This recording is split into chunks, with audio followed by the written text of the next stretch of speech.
Bill's been great. I mean, he's a master of the big musical extravaganza anyway, and I'd worked with him before, so I knew his style, and we spent a couple of months really picking over the text and just seeing how we could bring some sort of added nuances to particularly to the Beast, who is in the cartoon is a little more two-dimensional, and slightly less kind of grrr, and a bit more human, I guess. And I think that was one of the interesting things for us, was to find those little human beats, and sort of bring him slightly away from the more animalistic, and actually just to make him a human trapped inside this creature.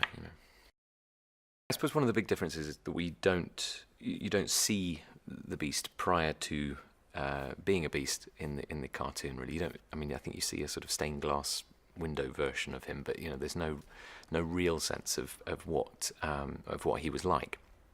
And in this, we have just a hint, and we see him at the ball, and I think something that Bill and I were keen to sort of bring out was this sense of a sort of petulant, spoilt child, and the sense of kind of entitledness that led to his downfall, really, and so that was quite fun, just to kind of work into this very short little montage, almost entirely through the medium of dance, which is not something I'd done a huge amount of before. But that was really, really interesting to kind of introduce that element, and then see that threaded through the Beast's story, and to see him cursed not just for having refused a rose, but actually for all his other traits that he could be damned for. There was a couple of months there of quite intense. It was like sort of musical theatre camp, really.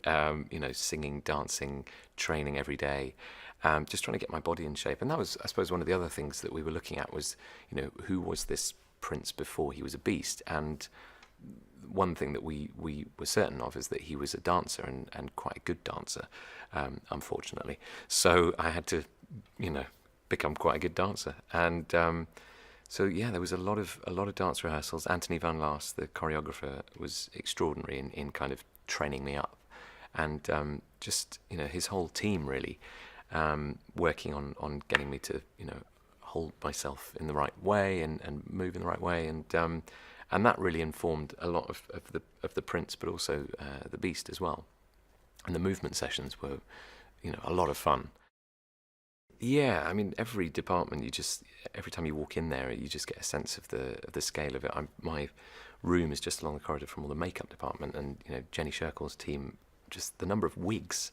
Every day I walk into work, and there's literally like a corridor half a mile long, just full of jewel-encrusted wigs, and then you come on these sets, and you think, oh my God, yeah, every day you come in, there's something epic that you just think, oh my God, there's so much work gone into this.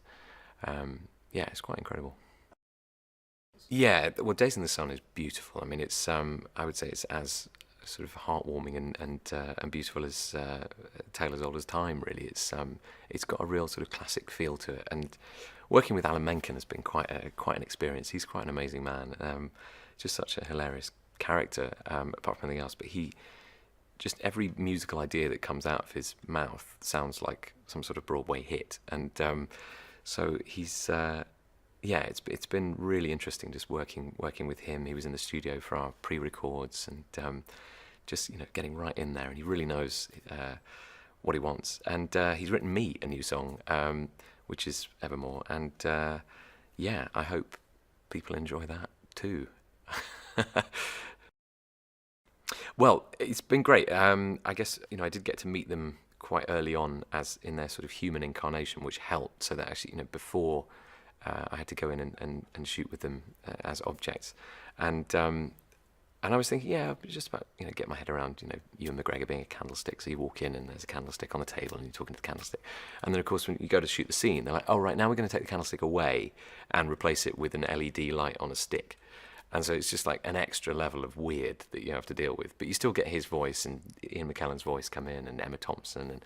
And it was nice actually just chatting to Emma about the relationship that the Beast has with Mrs. Potts, because obviously she is as close as he has to a sort of mother figure, really. She's a bit like his sort of like a strict aunt or something, who just sort of kind of keeps him in line, keeps him in check.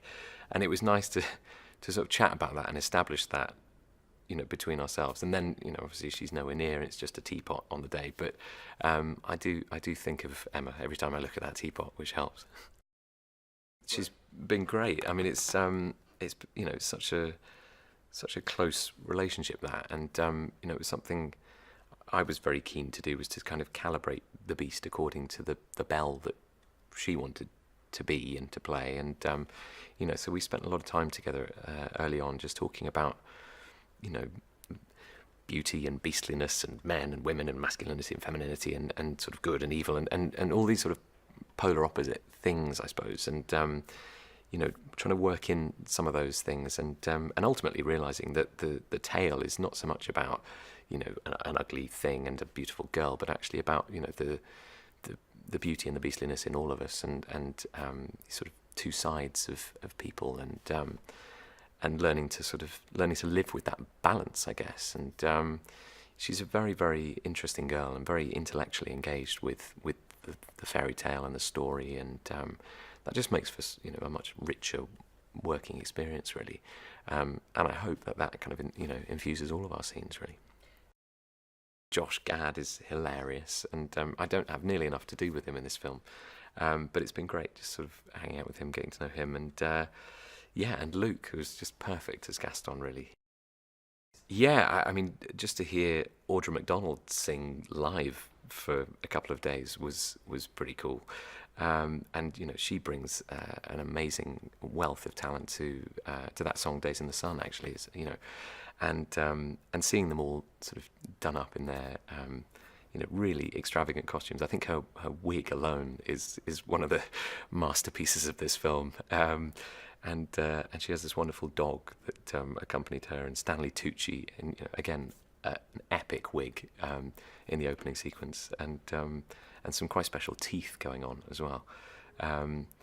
Just a really, really fun bunch, and I think when everyone was together in their human form, there was a real sense that we were doing something that was fun, that everyone was really excited about. Yeah, I think I hope that we will do justice to the love that people have for the animated film, but that people felt that we've that we've taken it on, moved it on a bit, brought something fresh to it, brought a few new songs to it. I hope they like those, and I hope that it becomes another classic, really, that families enjoy, and that kids enjoy, and get them sort of engaged with the fairy tale again, because it is one of the great fairy tales, I think.